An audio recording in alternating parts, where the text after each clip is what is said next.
Entonces, cardio-oncología, los objetivos en los siguientes 20 minutos van a entender la epidemiología de cáncer y falla cardíaca y por qué esta nueva era y nueva área es tan importante. El mecanismo de cardiotoxicidad, estar familiarizado con los métodos actuales para detectar cardiotoxicidad, con métodos más nuevos para detectarlos, y la plaquilidad con nuestros pacientes. El doctor Fernández va a hablar después de mí también de cardio-oncología. Hemos revisado las dos charlas y hemos dejado varias cosas en común solo para aplicar el método de la repetición. Entonces vamos a empezar con un caso. Este es un paciente que vimos en 2004, un paciente de 74 años, referido al hospital por la tríada clásica de fiebre, pérdida de peso y diaforesis nocturna. El diagnóstico es un linfoma, como tienen allí, que se diagnosticó en diciembre de 2004. La historia médica, el paciente había tenido hipertensión, melanoma, cáncer de próstata y fue llevado a tratamiento con quimioterapia y murió 3 años después por falla cardíaca. Entonces tenemos un paciente de 74 años y con factores de riesgo que recibió tratamiento pero murió por falla cardíaca. Y esta es el ecocardiograma inicial, donde lo veo aquí pero no lo veo allá. ¿Qué pasó?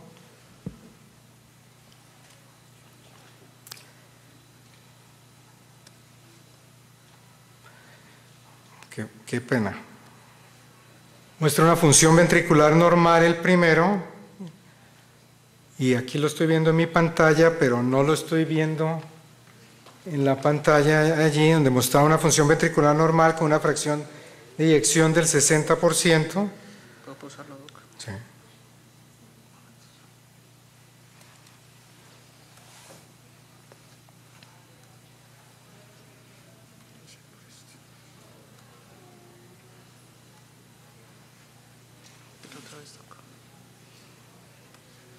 Nada, ahora no hay nada. La cámara mostraba que la función era completamente normal antes de la quimioterapia, y después de la quimioterapia la fracción de eyección disminuyó a un 35 a 40%.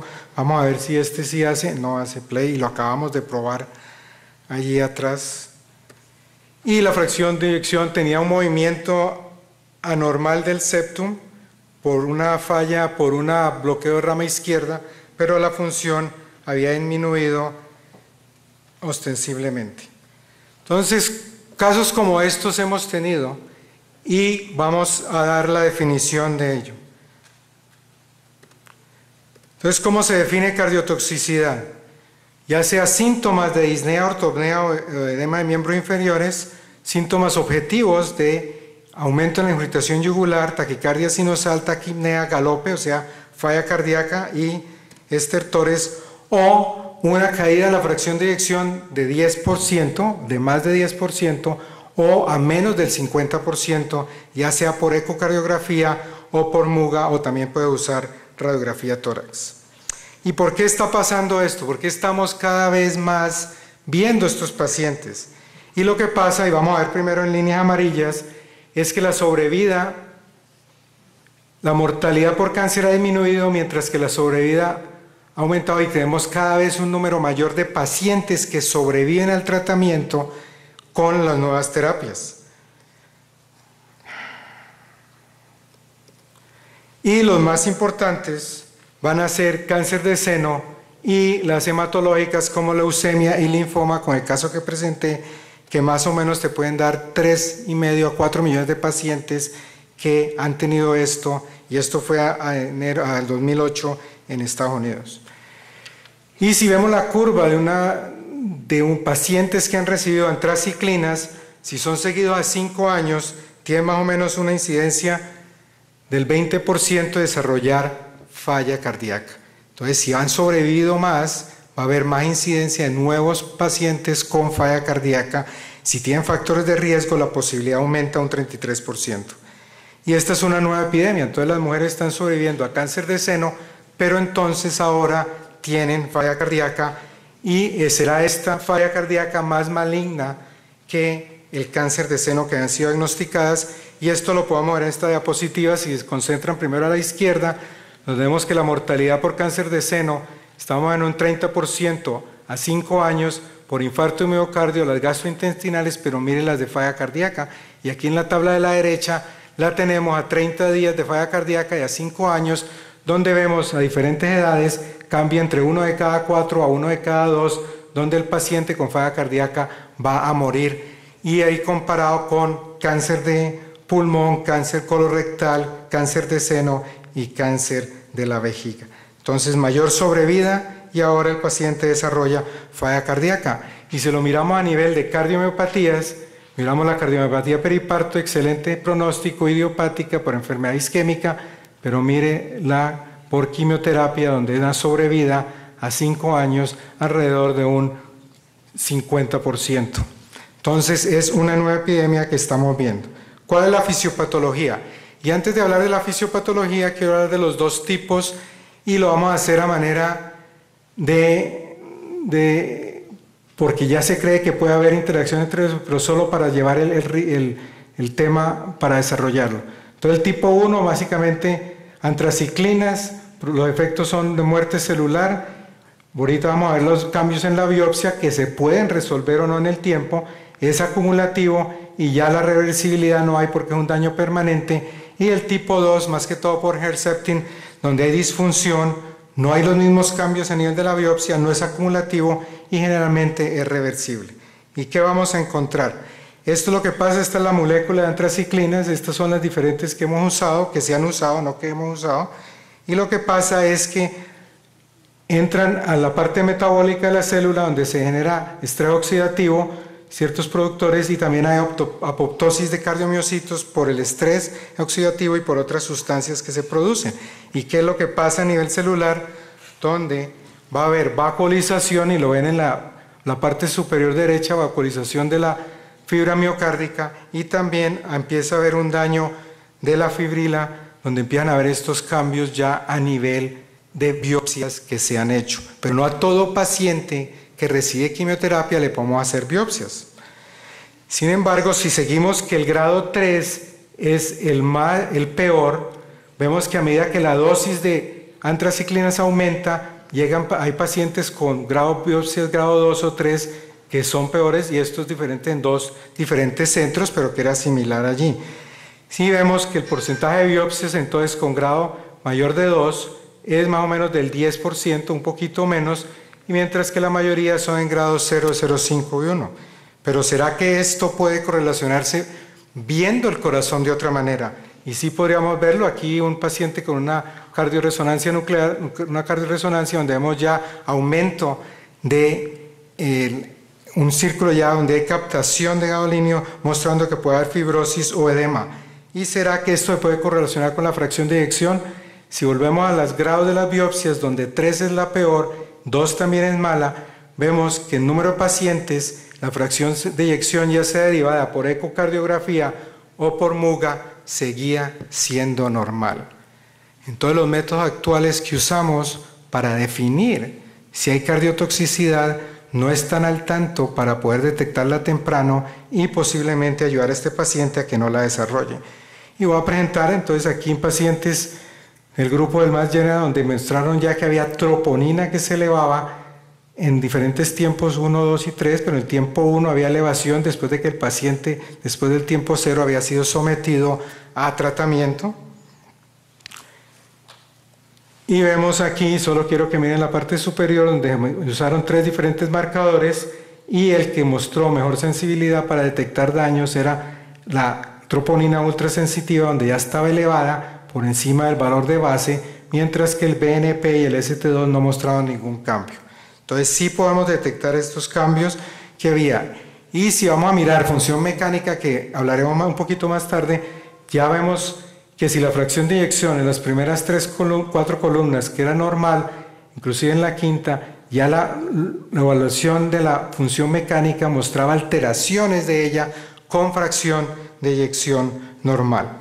Entonces, si vemos los eventos cardíacos adversos en el grupo con troponina positiva, en la columna, en el grupo del centro, versus los que tenían troponina normal, obviamente vamos a ver mayor efectos adversos como reducción de la fracción de eyección, muerte muerte cardíaca, enfermedad coronaria aguda, edema pulmonar, arritmias y taquicardia, más evidente en el grupo que tenía las troponinas elevadas. Entonces volvemos otra vez a los dos tipos y ahorita vamos a tocar un poquito en el tipo número 2, más que todo por la Herceptin, que es un bloqueador, es un target de los receptores HERB2. Y este lo hemos usado, aquí están en la columna la mayoría de los que se están usando ahora, pero vamos a mirar solo un poquito de data acerca de estudios donde usó antraciclina y trastuzumab en pacientes y se siguieron y vieron a ver qué pasaba a nivel de función miocárdica. Aquí vemos el mismo otra vez, en pacientes que tuvieron antraciclina y trastuzumab, donde ya había elevación de la troponina, del porcentaje de pacientes después de que habían recibido tratamiento. Entonces, está el daño, el tipo 1 y el tipo 2, y aparentemente no podemos de una forma efectiva poder definir si hay un daño estructural que podamos llegar y ayudar. Tenemos los tipos otra vez, y es aquí donde queremos detectar los pacientes donde hay disfunción ventricular, pero no por los métodos actuales, donde si podemos actuar, evitamos que el paciente progrese a esta parte donde la morbimortalidad es mayor. Y nuevamente aquí para mostrar la pirámide que ha mostrado Alfredo, donde queremos es estar y prevenir en el estadio A la evolución a falla cardíaca. Entonces, en cuanto a la fracción de eyección, se ha usado más que todo 2D o 3D, y voy a mostrar 4 diapositivas acerca de comparaciones con los métodos más actuales. Entonces, aquí fracción de eyección con MRI, que se ha visto como uno de los gold estándar ahora. Con 2D, ven que los coeficientes de correlación en las gráficas de arriba no son muy buenos, con una CRS alrededor de 0.4, una variabilidad interobservador alta. Pero si a eso lo comparamos con fracción de eyección derivada por 3 dimensiones, los coeficientes de correlación están por encima de 0.9 y una variabilidad interobservador muy baja. Y eso sucede también cuando lo hacemos con MUGA. Entonces ya hay una mejor correlación para el eco 3D con MUGA y con MRI para definir cuando la fracción de eyección está baja. Pero acordémonos que no es la fracción de eyección lo que queremos ver, porque la caída, cuando ya ha bajado, hay otras alteraciones a nivel mecánico. Por eso es que tenemos que hablar de ya otro tipo de evaluación mecánica, y vamos a ver si esta sí funciona. No funciona. Entonces aquí mostraba yo los 3 vectores de contractilidad y cómo esos 3 vectores de contractilidad se pueden evaluar en un corazón normal. Y para volver a la diapositiva, en pacientes que han recibido antraciclinas y trastuzumab, donde a pesar de la fracción de eyección normal, ya había cambios a nivel longitudinal del strain, mientras que el radial y el circunferencial fueron más tarde. Entonces, con esta técnica evaluamos la contractilidad en 3 diferentes vectores, X, Y, Z, y eso puede detectar más temprano cardiomiopatías.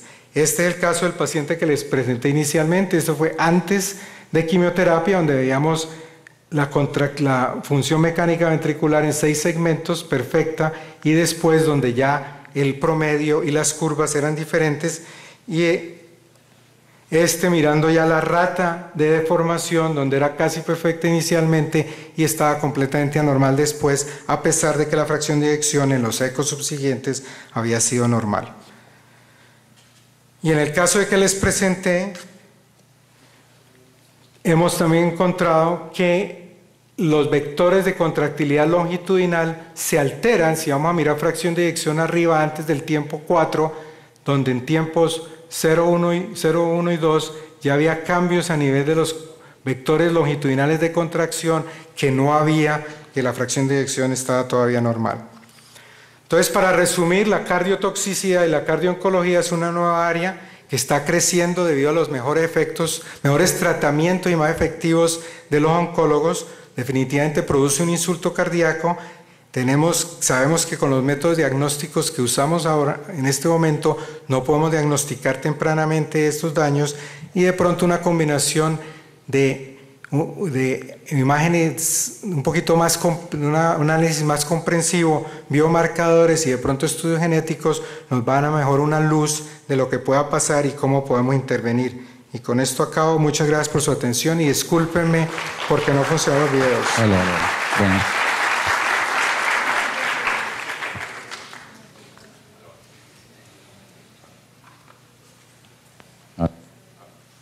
¿Preguntas? Sí, muchas gracias, doctor Villarraga. Preguntas del auditorio, por favor. Tema muy interesante. Doctor Jiménez. Doctor Villarraga, ¿esta toxicidad es dosis dependiente? ¿Es en algún momento reversible? Entonces, si la pregunta es si la cardiotoxicidad es dosis dependiente y en un momento reversible, sí, se sabe que con adriamicina con dosis mayor de 600 es más frecuente, entonces se han cambiado los protocolos para eso también. Se creía inicialmente que por adriamicina la tipo 1 era irreversible, pero se han visto casos de reversibilidad. Pero lo importante es que podamos, uno, en pacientes con factores de riesgo como este paciente, ya debe darnos como una banderita de que él puede ser más susceptible a cardiotoxicidad, y dos, si podemos usar métodos más avanzados para detectar cambios tempranos de la contractilidad, o MRI detectando acumulación o fibrosis o edema, de pronto podemos intervenir más temprano, pero de eso va a hablar el doctor Fernández. ¿Otra pregunta? Sí, señor.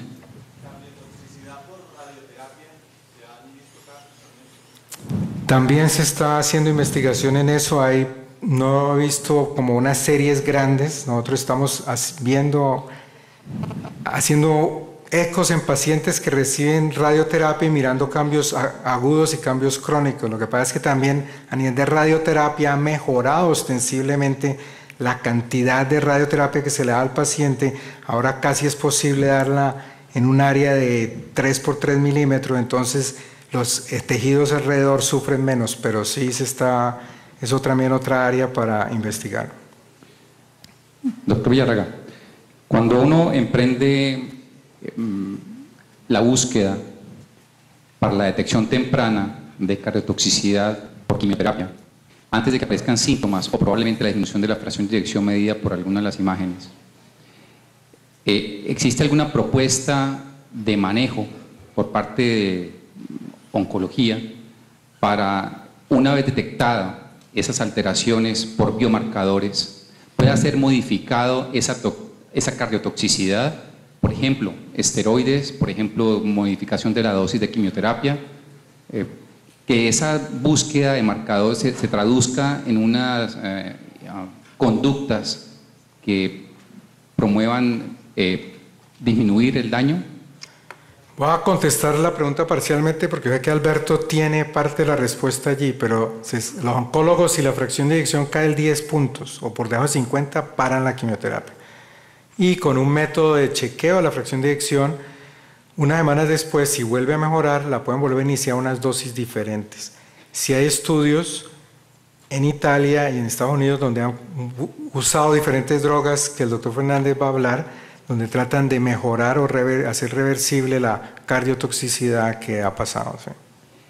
En nuestro medio, ¿cuál es la imagen que usted nos plantea o nos propone para estudiar esos pacientes acá en nuestro medio, en Colombia?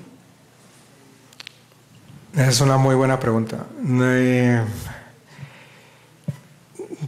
Posiblemente troponina ultrasensitiva, strain. Yo sé que ahora aquí en la fundación van a comprar la última máquina para hacer strain, o sea, mirar la función ventricular antes de que caiga la fracción de eyección. Los estudios, la mayoría, después del análisis multivariado, sigue siendo la strain como la mejor opción para definirlo. Nosotros en un estudio que vamos a empezar ahora en enero, vamos a mirar a combinar diferentes factores y tratar de traer un score que entonces, de acuerdo a factores de riesgo del paciente y los hallazgos antes y en la primera semana de quimioterapia, puedan definir que el paciente tenga cardiotoxicidad y se pueda intervenir. Desafortunadamente, en ciertos grupos se están tratando de saltar el método diagnóstico para empezar a intervenir con medicaciones, pero no sabemos todavía si los métodos van a servir y si básicamente van a servir para un adecuado tamizaje. Bueno, su paciente que presentó de primero la falla cardíaca, que desarrolló finalmente, se murió, tenía de terapia de sincronización cardíaca. No, se le ofreció, no. Tenía bloqueo de rama izquierda. Tenía bloqueo de rama izquierda. Bueno, lamentablemente falleció. Bueno, muchas gracias, doctor Villarraga. No, muchas gracias. Por su amable presentación, excelente.